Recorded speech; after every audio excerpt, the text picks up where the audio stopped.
প্রস্তাবিত বৈঠকের জন্য নির্ধারিত সময়সীমা অনেকক্ষণই পেরিয়ে গিয়েছে। সময় ছিল 5টা, ঘড়িতে এখন 5টা বেজে 28 মিনিট। এখনো পর্যন্ত বাস ছাড়েনি, যদিও বাসের ভেতরে একের পর এক জুনিয়র ডাক্তাররা তারা উঠেছেন বলে জানা যাচ্ছে। দিনে দুবার ব্যবহার করো স্টপেজ ক্রিম আর নিজেকে রাখো এভারগ্রিন কেয়াশেক আরোমা থেরাপি স্টপেজ ক্রিম, আর খুঁজে পাও নতুন আমিকে। সরাসরি হিন্দোলতে আমাদের প্রতিনিধি রয়েছে। হিন্দোল, আমি দেখতে চাইবো ছবিটা, কতক্ষণে গড়াবে বাসের চাকা? একেবারে শুভ্রজিৎ, তোমাকে বলে রাখি একেবারে শেষ পর্যায়ে প্রস্তুতি তোমাকে বলবো, কেননা তোমাকে দেখাবো সেই ছবি। ক্যামেরা পার্সন অপূর্ব মাঝিকে বলবো সেই ছবি দেখাতে। তুমি দেখতে পাচ্ছ 30 জনের প্রতিনিধি দল জুনিয়র চিকিৎসকদের, তারা কিন্তু মুখ্যমন্ত্রীর বাসভবনে কালীঘাটে পৌঁছানোর জন্য ইতিমধ্যেই বাসে উঠে পড়েছেন।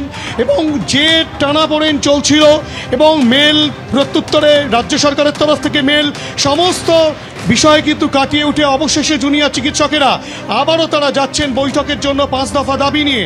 এবং সেই 5 দফা দাবি নিয়ে চিকিৎসকেরা ইতিমধ্যেই সম্পূর্ণ প্রস্তুতি সেরে ফেলেছেন, অর্থাৎ কিনা জুনিয়র চিকিৎসকেরা তারা কিন্তু বাসে উঠেছেন এবং আর কিছুক্ষণের মধ্যেই বাসের চাকা গড়াবে এবং কালীঘাটের উদ্দেশ্যে তারা যাবেন। কিন্তু গতবার যে চিত্র দেখা গিয়েছিল যে লাইভ স্ট্রিমিংয়ের বিষয়, এবারে কিন্তু সেই বিষয়টা সামনে থাকছে না, কেননা জুনিয়র চিকিৎসকেরা যে কটা শর্ত দিয়েছিলেন 3টি শর্তের মধ্যে প্রথমটি নয় দ্বিতীয়টি, এবং দ্বিতীয়টিও যদি মানা সম্ভবপর না হয় রাজ্য সরকারের তরফ থেকে, তাহলে তৃতীয় যে প্রস্তাব সেই শর্ত কিন্তু রাজ্য সরকারের তরফ থেকে মানা হয়েছে। তারই পরিপ্রেক্ষিতে জুনিয়র চিকিৎসকেরা তারা কিন্তু একেবারে প্রস্তুতি নিয়ে ফেলেছেন এবং তারা কিন্তু বাসে উঠেও পড়েছেন। এই বাসে করেই তারা মুখ্যমন্ত্রীর বাসভবনের উদ্দেশ্যে যাবেন। কিন্তু সবচেয়ে বড় বিষয়, সমস্ত বিষয় কাটিয়ে যদি বৈঠক আজ হয়, যদি বৈঠক ভেস্তে না যায়, তাহলে যে 5 দফা দাবি, সেই 5 দফা দাবি কি আদৌ পূরণ হবে এবং সেই 5 দফা দাবি কি মেনে নেওয়া হবে কি হবে না, সেটা কিন্তু সময় বলবে। এবং সেই কারণে যে চিত্র দেখা যাচ্ছে, ইতিমধ্যে জুনিয়র চিকিৎসকরা তারা কিন্তু উঠে পড়েছেন। আমরা কথা বলবো,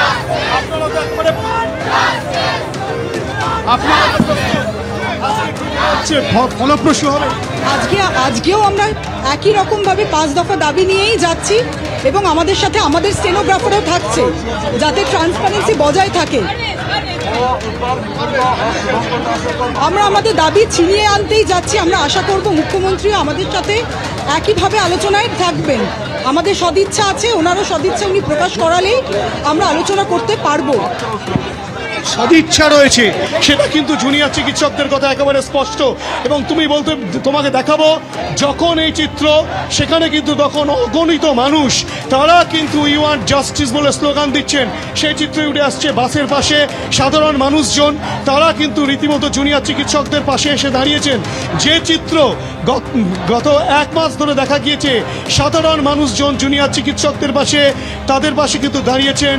রাত জাগো কর্মসূচি হয়েছে, বিভিন্ন মিছিল মিটিং সে তেমন কিন্তু হয়েছে এবং তার প্রত্যেকেই কিন্তু আর্জিকরের ঘটনার সে সঠিক যেন তদন্ত হয়, বিচার চাই, সেই দাবি নিয়ে সাধারণ মানুষজন চিকিৎসকদের পাশে দাঁড়িয়েছেন। গতকালও যে চিত্র দেখা গিয়েছিল যে নার্সেরা তারা কিন্তু জুনিয়র চিকিৎসকদের পাশে দাঁড়িয়েছিলেন, তার সঙ্গে সাধারণ মানুষও সেই মহামিছিলে সামিল হয়েছিলেন। অবশেষে রাজ্য সরকারের তরফ থেকে যখন আলোচনার প্রস্তাব আবারও জুনিয়র চিকিৎসকদেরকে দেওয়া হয় এবং তারপরে কিন্তু জুনিয়র চিকিৎসকদের তরফ থেকে 3টি শর্ত সামনে আনা হয়, রাজ্য সরকারের সামনে রাখা হয়। এবং সেই 3টি শর্তের মধ্যে তারা বলেন যদি প্রথমটা পূরণ করা সম্ভব না হয়, তাহলে দ্বিতীয়টাও যদি সম্ভবপর না হয় রাজ্য সরকারের তরফ থেকে, তাহলে কিন্তু তৃতীয় যে শর্ত, অর্থাৎ কিনা কার্য বিবরণী দুতরফ থেকেই কিন্তু স্বাক্ষর করতে হবে, সেই বিষয়টা কিন্তু উল্লেখ করা হয়। এবং তারই পরিপ্রেক্ষিতে জুনিয়র চিকিৎসকেরা তাতে সহমত যে বিষয়টা পাঠিয়েছিলেন, তারই পরিপ্রেক্ষিতে রাজ্য সরকার জুনিয়র চিকিৎসকদের তৃতীয় যে শর্ত, সেই শর্তকে কিন্তু সহমত পোষণ করেছেন। এবং তারপরেও কিন্তু একটা ধোঁয়াশা ছিল যে কার্য বিবরণী কি দুতরফ থেকেই লেখা হবে এবং দুতরফেরই স্বাক্ষর থাকবে এবং সেই দুতরফে এটা করা হবে কি না, সেই বিষয়টা কিন্তু সুনিশ্চিত করার বিষয় নিয়ে কিন্তু একেবারে প্রশ্ন ওঠে। তার ক্ষেত্রে আবারও পাল্টা মেল করা হয় এবং তুমি দেখতে পাচ্ছ যেখানে বাস প্রস্তুত, সেখানে কিন্তু পুলিশের তরফ থেকে, বিধাননগর কমিশনারেটের পুলিশের তরফ থেকে তাকে সেখানে কিন্তু পাইলট কার প্রস্তুত রাখা হয়েছে। সেই পাইলট কার যেমন রয়েছে, তার পাশাপাশি একটি টেল কার সেখানে রয়েছে। পুলিশ একেবারে প্রস্তুত, জুনিয়র চিকিৎসকেরা তারাও কিন্তু বাসের মধ্যে উঠে পড়েছেন। এখন শুধু বাসের চাকা গড়ানোর অপেক্ষায়। আবারও মুখ্যমন্ত্রীর বাড়ির উদ্দেশ্যে, মুখ্যমন্ত্রীর বাসভবনের উদ্দেশ্যে আলোচনায় বসার জন্য তারা যেটা বলছেন, জুনিয়র চিকিৎসকদের বক্তব্য, তারা সদিচ্ছা নিয়েই কিন্তু তারা যাচ্ছেন। অবশেষে আজ সেই বৈঠক হয় কিনা, গত 2বার কিন্তু সেই বৈঠক নবান্নে ভেস্তে গিয়েছিল, মুখ্যমন্ত্রীর বাসভবনে ভেস্তে গিয়েছিল।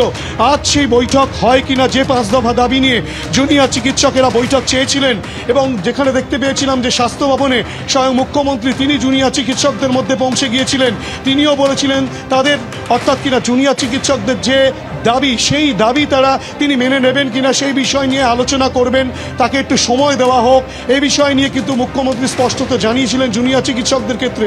তারপরেই কিন্তু খানিকটা বরফ গলে, তারপরে কিন্তু জুনিয়র চিকিৎসকেরা আলোচনার জন্য মুখ্যমন্ত্রীর বাসভবনে গিয়েছিলেন। কিন্তু মুখ্যমন্ত্রীর বাসভবনে লাইভ স্ট্রিমিং নিয়ে যে টানাপোড়েন, সেই টানাপোড়েনের পরিপ্রেক্ষিতে এবং দীর্ঘ সময় অতিবাহিত হয়ে গিয়েছিল, তারই পরিপ্রেক্ষিতে কিন্তু সেই বৈঠক ভেস্তে গিয়েছিল।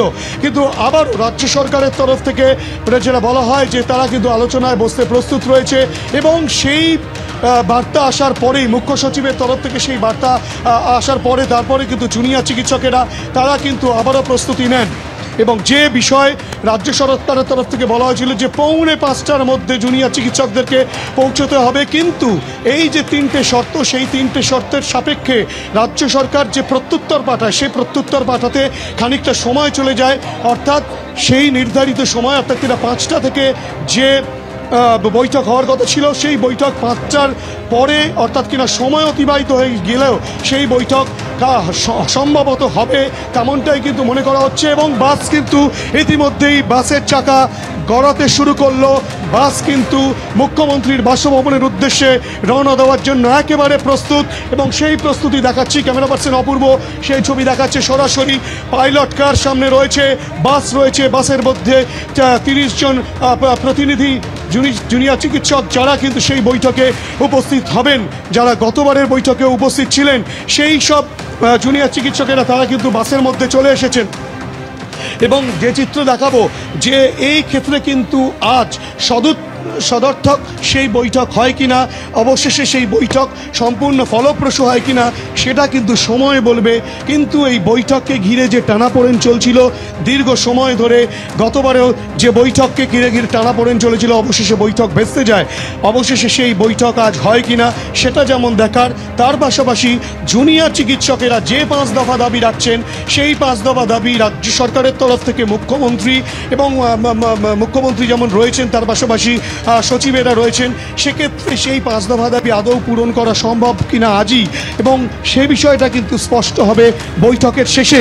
কিন্তু যে চিত্র দেখা যাচ্ছে, সাধারণ মানুষজন তারা কিন্তু রীতিমতো এই জুনিয়র চিকিৎসকদের পাশে এসে দাঁড়িয়েছেন, যেমন আগেও তারা দাঁড়িয়েছিলেন। এবং গত 1 মাস ধরে যে বিষয়ে দেখা গিয়েছিল, বিভিন্ন মিছিল, রাত জাগো কর্মসূচি, সমস্ত জায়গায় কিন্তু শুধু জুনিয়র চিকিৎসক নয়, নার্স নয়, সাধারণ মানুষ, অগণিত মানুষজন কোনো রকম কোনো দলীয় পতাকা ছাড়া, অনেক সময় দেখা গিয়েছে ভারতীয় পতাকা হাতে নিয়ে কিন্তু সাধারণ মানুষজন তারা কিন্তু রাস্তায় নেমেছিলেন। এবং প্রত্যেকের কিন্তু একটাই দাবি, আরজি করের যে নৃশংস খুন এবং ধর্ষণের ঘটনা, সেই ঘটনার কিন্তু দোষীদের সঠিক শাস্তি হোক এবং বিচার চেয়ে কিন্তু সাধারণ মানুষজন এই সব জুনিয়র চিকিৎসকদের পাশে, চিকিৎসক মহলের পাশে তারা দাঁড়িয়েছিলেন। সাধারণ মানুষজনও তারাও চাইছেন যে এই ঘটনার কিন্তু তদন্ত প্রক্রিয়া যেন সঠিকভাবে হয়।